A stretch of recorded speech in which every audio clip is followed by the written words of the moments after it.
হাসলে কি টাকা খরচ হয়? তবু আজকাল মানুষ কেন জানি হাসে না। স্ট্রেসের মাত্রা দিন দিন বাড়ছে আর আমাদের হাসি পালিয়ে যাচ্ছে। এই হাসির সাথে জড়িয়ে আছে আমাদের ভালো থাকা, আমাদের মন্দ থাকা, ইভেন আমাদের শারীরিক ভালো মন্দ এই হাসির সাথে আপনার অঙ্গাঙ্গিভাবে জড়িত। তাই বন্ধুরা, চলুন আমরা সবাই হাসি, প্রাণ খুলে হাসি, অনেক বেশি হাসি। এই হাসির জন্য আপনি একটা জিনিসকে খুব কপি করতে পারেন।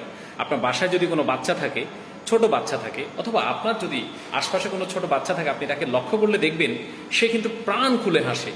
সে যখনই সুযোগ পায় তখনই হাসে। তার সহপাঠীর সাথে হাসছে, তার ভাই বোনদের সাথে হাসছে, তার বাবা মার সাথে হাসছে। ঠিক ছোট বাচ্চার মতো করে প্রাণ খুলে হাসতে হবে। তাহলেই আপনি ভালো থাকবেন এবং সুস্থ থাকবেন। হাসলে কি টাকা খরচ হয়? তবু আজকাল মানুষ কেন জানি হাসে না। স্ট্রেসের মাত্রা দিন দিন বাড়ছে আর আমাদের হাসি পালিয়ে যাচ্ছে।